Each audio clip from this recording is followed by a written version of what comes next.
Hello everyone, welcome my recipe channel video new day new recipe. आजको मेरो नयाँ रेसिपीमा चाहिँ छ ब्रोकौलीको हेल्दी अनि सिम्पल करी।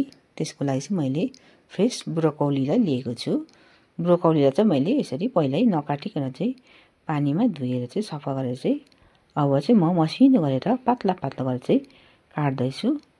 म चाहिँ यसरी मसिनो गरेर पातला पातला सिम्पल गरेर काटेर चाहिँ पकाएपछि मिठो लाग्छ। अनि यसरी चाहिँ बनायो भने मिठो टेसिलो पनि हुन्छ, नखानेले पनि खान्छ। यसरी सबै गरेर पातला पातला गरेर काटेर अब त्यसको डाँख्ली पनि म चाहिँ मसिनो गरेर चाहिँ यसरी पातला पातला गरेर चाहिँ कोपीको साइजमा चाहिँ काटेर चाहिँ हाल्दैछु।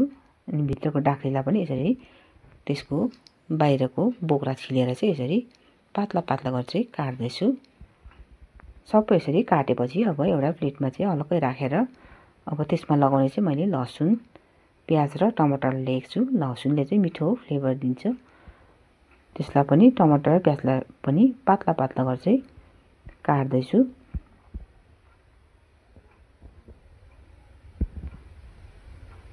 सबै टमाटर प्याज लसुनलाई काटेर चाहिँ पहिला राख्दैछु। अब एउटा पेन तताएर चाहिँ त्यसमा चाहिँ 2 चम्ची तेल एड गर्दैछु। तेल तातिसकेपछि चाहिँ म चाहिँ जुवानोलाई फ्राई गर्दैछु। जुवानो चाहिँ फ्लेभर पनि दिन्छ। अलिकति जुवानो यसरी हालेर पहिला चाहिँ फ्राई गर्दैछु। अब जुवानो फ्राई भइसकेपछि चाहिँ लसुनलाई एड गरेर लसुनलाई पनि गोल्डन ब्राउन हुँदासम्म चाहिँ फ्राई गर्दैछु। लसुन र जुवानोले चाहिँ ब्रोकौलीको सब्जीमा चाहिँ मिठो फ्लेभर दिन्छ। अब लसुन गोल्डन ब्राउन भइसकेपछि चाहिँ प्याज र टमाटरलाई पनि एड गर्दैछु। प्याज टमाटरलाई पनि लगाएपछि चाहिँ अब मजाले 2 मिनटसम्म चाहिँ चलाइ पकाउनु पर्ने हुन्छ।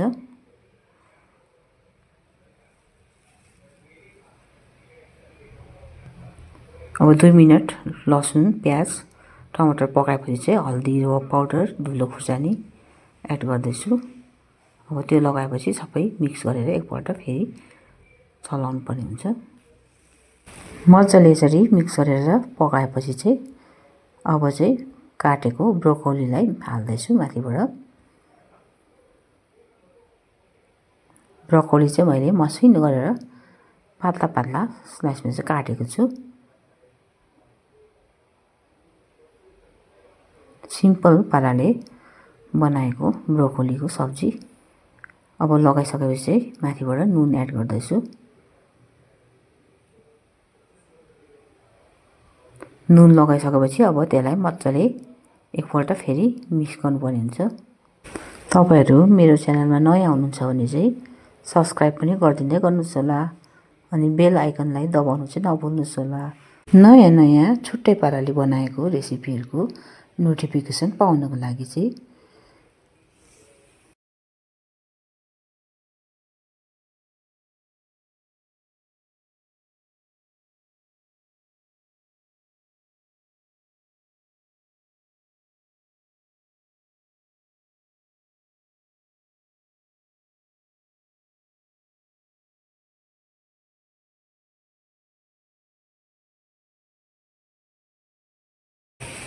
मजाले यसरी चलाइसकेपछि चाहिँ अब 1 बटुका पानी चाहिँ म एड गर्दैछु।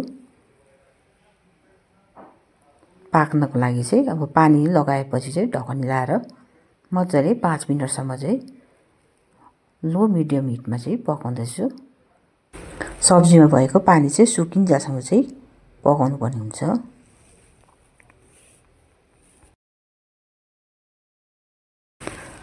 पाँच मिनट पछाडि चाहिँ अलमोस्ट सब्जीले पानी छोडेको पनि सुकिसकेको छ।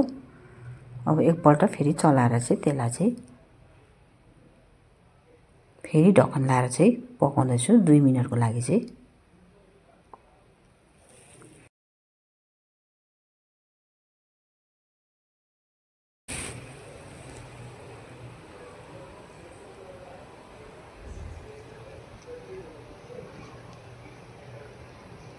दुई मिनट पछाडि चाहिँ अब मजाले पानी सुकेर चाहिँ सब्जी पनि पाकिसकेको छ।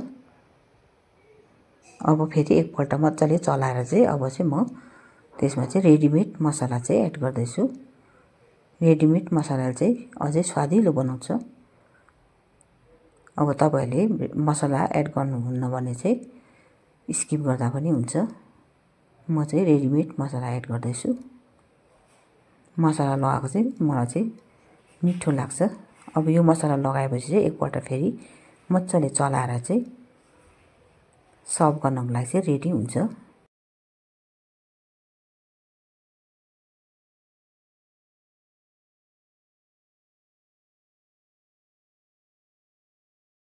तातो तातो सर्भ गरेर चाहिँ टेस्टी हेल्दी ब्रोकोलीको सब्जी सिम्पल बनाएको जेसँग खाँदा पनि भयो।